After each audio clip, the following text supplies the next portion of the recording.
Hello everyone, welcome back to your channel. आज का जो हमारा टॉपिक है डिस्कशन का, वो बल्कि टॉपिक नहीं, एक पूरी की पूरी यूनिट है, जिस यूनिट का नाम है अमीन्स। तो आज हम डिस्कस करने वाले हैं अमीन्स, जो कि एक नया चैप्टर है क्लास 12th की ऑर्गेनिक केमिस्ट्री का।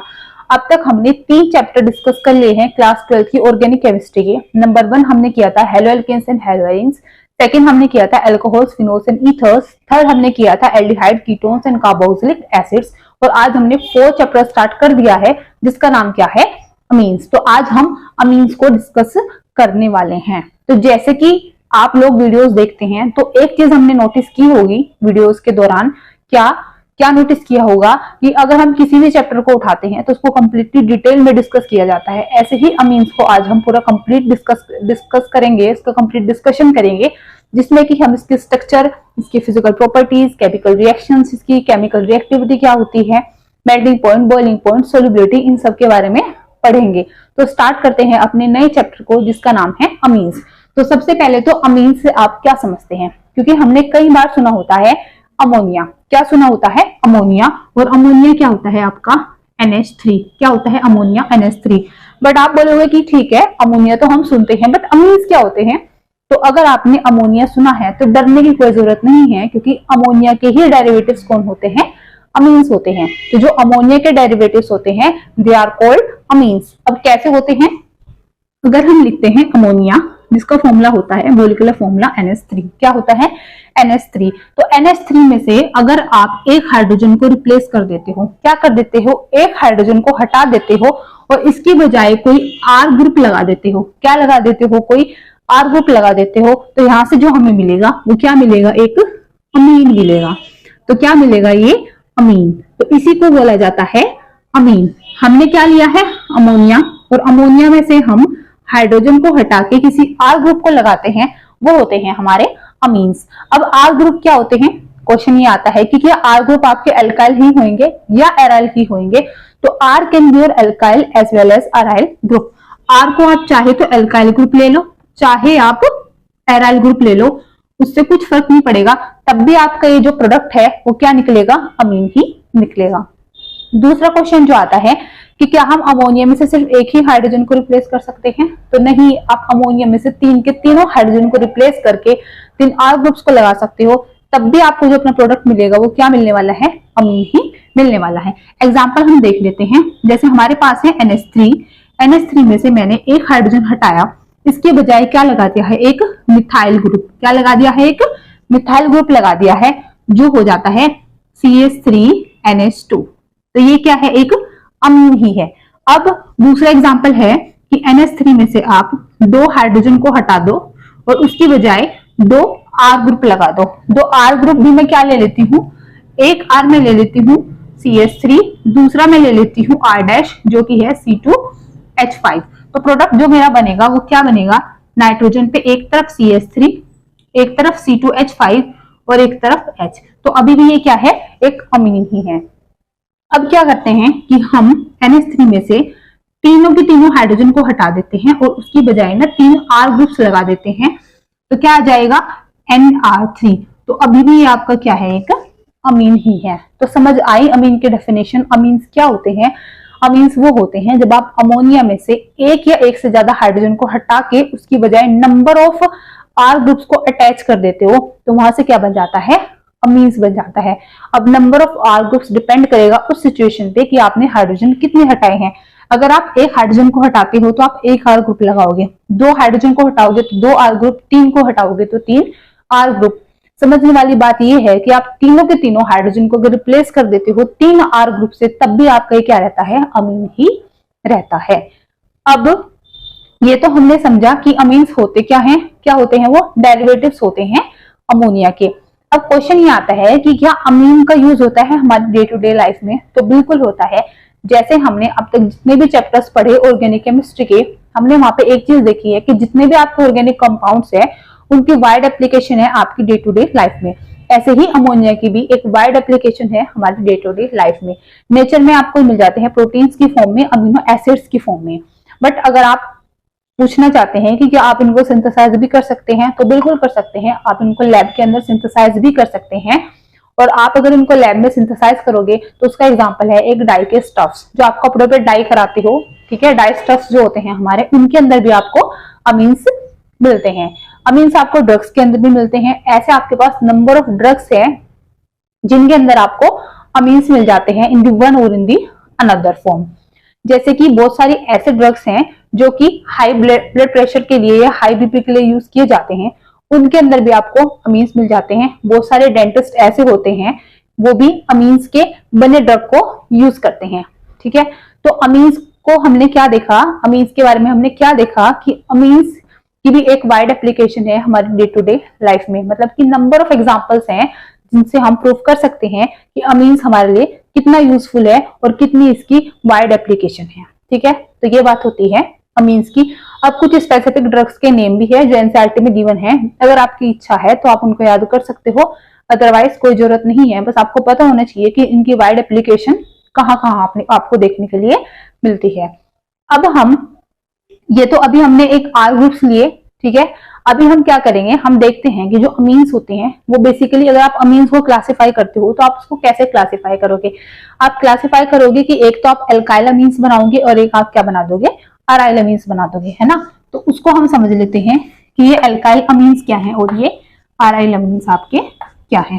तो हमारे पास जो अमीन्स होंगे, अब अमीन्स को हम पढ़ेंगे एक तो एल्काइल अमीन्स की फॉर्म में और दूसरा हम पढ़ने वाले हैं अराइल अमीन्स की फॉर्म में। तो अमीन्स आपके एक तो हमारे पास होने वाले हैं क्या, एल्काइल अमीन्स, ठीक है, और दूसरा हम देखेंगे अराइल अमीन्स। एल्काइल अमीन्स आप नाम से ही समझ रहे होंगे कि अगर आप हाइड्रोजन को हटा के कोई एल्काइल ग्रुप लगाओगे तभी एल्काइल अमीन बनेगा। एग्जांपल में लिख देती हूँ, मेरे पास है NH3, NH3 में से मैंने 2 हाइड्रोजन को हटा के उसके बजाय 2 इथाइल ग्रुप्स को लगा दिया, तो यहाँ से क्या बन जाता है हमारा C2H5NH, C2H5 डाई इथाइल अमीन। क्या बन जाता है यहाँ से, डाई इथाइल अमीन। ठीक है, तो ये किसका एग्जाम्पल है, ये एग्जाम्पल है एल्काइल अमीन्स का। अब अगर आप अराइल अमीन्स की बात करते हैं, वहां पे आप NH3 में से 2 हाइड्रोजन को हटा के 2 C6H5 लगा देते हो, 2 फिनाइल ग्रुप्स लगा देते हो, तब वहां पे क्या बन जाता है आपका डाइफिनाइल अमीन। क्या बन जाएगा, आप ऐसे लिखो C6H5NH, C6H5 डाइफिनाइल अमीन। ठीक है, ऐसे ही अगर आप 3 लगाओगे, आप 3 C6H5 ग्रुप्स लगाओगे 3 हाइड्रोजन को हटा के, तो वहां से क्या बन जाएगा ट्राइफिनाइल। ऐसे यहाँ पे क्या बन जाएगा ट्राई इथाइल अमीन। अगर आप क्या करोगे देख लेते हैं कि अगर हम यहाँ से 3 हाइड्रोजन को हटा के 3 इथाइल ग्रुप्स लगा लेते हैं तो यहाँ पे बन जाएगा C2H5N, C2H5, C2H5। ये क्या बन जाएगा हमारा ट्राई इथाइल अमीन। ऐसे यहाँ पे बन जाएगा ट्राइफिनाइल अमीन। तो ये हमने देखा कि जो अमीन्स होते हैं वो आपके अल्काइल अमीन्स कौन से होते हैं और अराइल अमीन्स कौन से होते हैं। इसके बाद हम पढ़ने वाले हैं अब स्ट्रक्चर ऑफ अमीन्स। तो अब हमें क्या डिस्कस करना है, स्ट्रक्चर डिस्कस करनी है अमीन्स की। अब क्योंकि आप लोग अमोनिया पढ़ते हो इनऑर्गेनिक केमिस्ट्री के अंदर, पढ़ते हो ना अमोनिया इनऑर्गेनिक केमिस्ट्री के अंदर, तो वहां से आपको एक चीज पता होती है कि जो अमोनिया होता है उसकी हाइब्रिडाइजेशन क्या होती है, उसकी स्ट्रक्चर कैसी होती है। ये चीज हम क्लास 11th में पढ़ लेते हैं हाइब्रिडाइजेशन में। अगर किसी को हाइब्रिडाइजेशन नहीं आती है तो आप मेरी वीडियोस देख सकते हैं। हाइब्रिडाइजेशन भी हमने पूरा कंप्लीट में डिस्कस किया है। क्लास 11th का अभी हमने सिर्फ एक ही टॉपिक डिस्कस किया है, हाइब्रिडाइजेशन, क्योंकि हाइब्रिडाइजेशन आपको हर जगह पे मिलता है देखने के लिए, उसका यूज बहुत ज्यादा है, इसीलिए आपको पहले हाइब्रिडाइजेशन स्टार्ट कराया गया था। तो अब अगर हम बात करते हैं कि जो अमोनिया होता है NH3, आपको ये पता है कि NH3 की जो हाइब्रिडाइजेशन होती है वो sp3 होती है। कैसे निकाली आप वीडियोस से जाके देख लेना। sp3 हाइब्रिडाइजेशन होती है, टेट्राहेड्रल इसकी ज्योमेट्री होती है। ज्योमेट्री क्या होती है, टेट्राहेड्रल। शेप इसकी जो होती है, स्ट्रक्चर जो इसकी होती है वो क्या होती है, पिरामिडल। क्या होती है, पिरामिडल होती है। अब अगर हम बात करते हैं अमीन्स की, किसकी बात करते हैं अमीन्स की, तो उसके लिए मैं एग्जांपल ले लेती हूँ। अमीन्स में यहाँ पे भी मेरे पास एक लोन पेयर होएगा। जैसे अमोनिया में आपके पास एक लोन पेयर होता है और 3 बॉन्ड पेयर्स होते हैं, तो सिमिलरली यहाँ पे भी एक लोन पेयर होएगा और 3 क्या हो जाएंगे, बॉन्ड पेयर्स हो जाएंगे। और वो मैं ले लेती हूँ मिथाइल ग्रुप्स। क्या ले लेती हूँ मैं, मिथाइल ग्रुप्स ले लेती हूँ। ठीक है, ये ले लेते हैं हम मिथाइल ग्रुप्स। ठीक, तो ये हमारी स्ट्रक्चर होती है किसकी, अमोनिया की। अब बात आती है कि अमोनिया के अंदर बॉन्ड एंगल कितना होता है। सबसे पहली बात, जैसे कि अमोनिया की हाइब्रिडाइजेशन sp3 थी, ऐसे ही अमीन की भी हाइब्रिडाइजेशन क्या हो जाएगी, sp3 हो जाएगी। क्या हो जाएगी, sp3। फिर कह रही हूँ कि अगर आपको नहीं आता हाइब्रिडाइजेशन निकालना तो आप मेरी वीडियोस को जाके देख लेना, वहां पे मैंने शॉर्ट ट्रिक भी बताई है, पूरा डिटेल में बताया कि हाइब्रिडाइजेशन को आप कैसे निकालते हैं। वरना अगर आपको NH3 की पता है तो अमीन्स की भी हाइब्रिडाइजेशन क्या होती है, sp3 होती है, क्योंकि यहाँ पे सिर्फ हम हाइड्रोजन को हटा के कोई और ग्रुप्स लगा रहे हैं, तो हाइब्रिडाइजेशन जो है, जो आपकी सेंट्रल एटम है नाइट्रोजन, उसकी हाइब्रिडाइजेशन पे कुछ फर्क नहीं पड़ता। ठीक है, तो हाइब्रिडाइजेशन हमारी आ जाती है sp3। अगर हम यहाँ पे बॉन्ड एंगल की बात करते हैं, अब क्योंकि sp3 अगर है तो ज्योमेट्री तो होनी चाहिए टेट्राहेड्रल। क्या होनी चाहिए, टेट्राहेड्रल। और हमें एक चीज पता होती है कि टेट्राहेड्रल के अंदर जो बॉन्ड एंगल होता है वो होता है 109 डिग्री एंड 28 मिनट्स का। कितना होता है, 109 डिग्री एंड 28 मिनट्स का। ठीक है, तो अब क्वेश्चन ये है कि क्या अमीन्स के अंदर भी बॉन्ड एंगल 109 डिग्री 28 का मिलता है, तो आंसर है नहीं। इसके अंदर आपको जो बॉन्ड एंगल देखने के लिए मिलता है वो मिलता है सिर्फ 108 डिग्री का। अब ये यहां से यहां तक जो बॉन्ड एंगल का डिक्रीमेंट आया है उसका रीजन क्या है, तो उसका रीजन है सिर्फ लोन पेयर की अवेलेबिलिटी होना। क्या होना, लोन पेयर की प्रेजेंस होना। अब लोन पेयर क्या करेगा, लोन पेयर जो होता है आपका, लोन पेयर क्या करता है, रिपल्शन करता है साइड एटम्स के साथ में। लोन पेयर क्या करता है, रिपल्शन करता है, क्योंकि लोन पेयर किसी भी न्यूक्लियस के साथ यहाँ पे जुड़ा हुआ नहीं है। लोन पेयर क्या है, फ्री है, तो वो क्या करेगा, ऐसे मूव करेगा और वो ऐसे मूव करेगा। अगर वो ऐसे मूव करेगा तो ये वाले पास पास आएंगे मिथाइल ग्रुप्स, अगर वो ऐसे मूव करेगा तो ये वाले मिथाइल ग्रुप्स क्या आएंगे, पास पास आएंगे, जिसके चलते हुए यहाँ पे रिपल्शन होएगा। और रिपल्शन के चलते हुए जो बॉन्ड एंगल होएगा, जो होना तो चाहिए था 109 डिग्री 28 मिनट का due to the sp3 hybridization, but वो हो कितना जाता है, 108 डिग्री का। तो ये जो बॉन्ड एंगल के अंदर डिक्रीमेंट होता है उसका एक कारण है लोन पेयर का रिपल्शन होना। अब ये बात थी स्ट्रक्चर की, कि स्ट्रक्चर इसकी क्या आएगी, ये बात थी ज्योमेट्री की, ज्योमेट्री क्या है, टेट्राहेड्रल है। अगर हम बात करते हैं स्ट्रक्चर की कि स्ट्रक्चर क्या आएगा, तो स्ट्रक्चर इसका भी क्या आएगा, पिरामिडल आएगा। क्या आएगा, स्ट्रक्चर इसका भी पिरामिडल। ठीक है, क्योंकि स्ट्रक्चर्स के अंदर आप लोन पेयर को इंक्लूड नहीं करते हो, तो स्ट्रक्चर हमारा क्या आ जाता है, पिरामिडल आ जाता है। ज्योमेट्री होती है टेट्राहेड्रल, बॉन्ड एंगल होता है 108 डिग्री का, और जो बॉन्ड एंगल का डिक्रीमेंट हुआ है उसका सिर्फ एक रीजन है, और वो है लोन पेयर का रिपल्शन यहाँ पे प्रेजेंट होना। तो ये हमने समझी है स्ट्रक्चर ऑफ अमीन्स। बिल्कुल सिमिलर ऐसे ही है जैसे स्ट्रक्चर पढ़ी जाती है किसकी, अमोनिया की।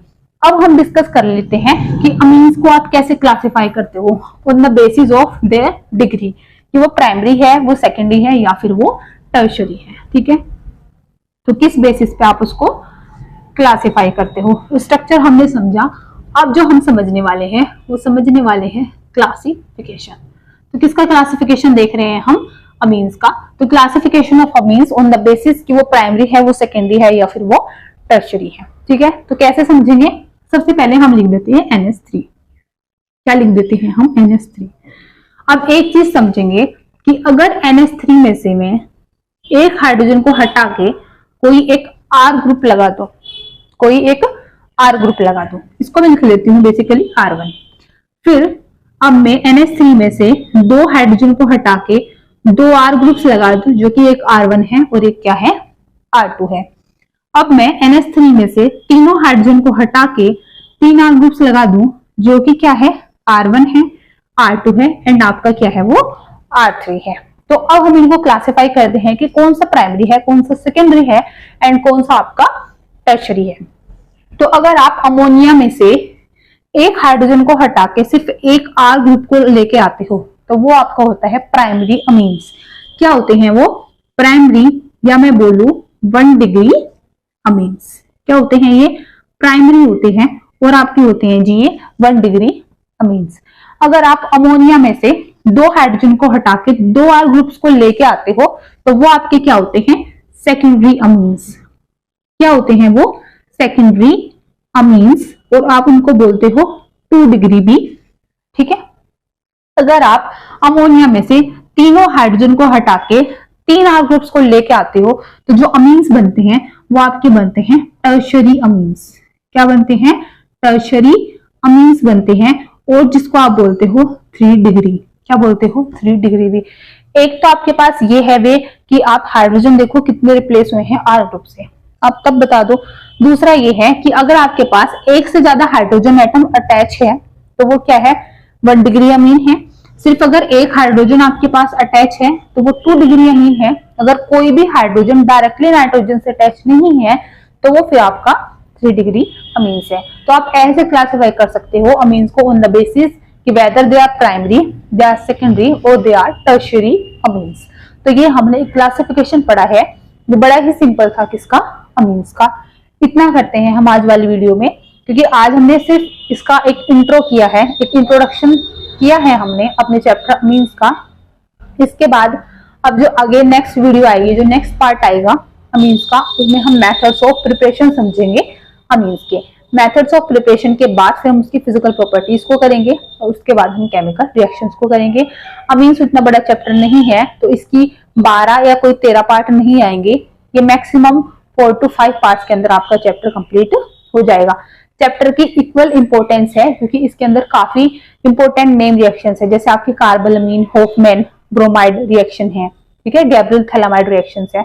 तो काफी इंपॉर्टेंट नेम रिएक्शंस आपकी इसके अंदर है। तो चैप्टर को तो स्किप नहीं करेंगे क्योंकि ये भी इक्वल ही इंपॉर्टेंस रखता है। चैप्टर उनसे छोटा है बट इंपॉर्टेंस इसकी बराबर है उन सभी चैप्टर्स के, ठीक है। तो अगर आपको वीडियो अच्छी लगती है, वीडियो आपको लगता है कि आपके लिए यूजफुल है, तो वीडियो को लाइक करना, चैनल को सब्सक्राइब करना। वीडियो को अगर आपको फर्दर ये है कि वीडियो के सारे नोटिफिकेशन ऑन टाइम चाहिए तो आप बेल आइकन को भी प्रेस कर देना। वीडियो को आप शेयर भी किया करो, जिनको जरूरत है वीडियो की उनको आप अपने ग्रुप्स के अंदर फॉरवर्ड कर दिया करो। आपके एक शेयर से कुछ नहीं जाता, बस किसी की हेल्प हो जाती है और कुछ नहीं। Thank you so much.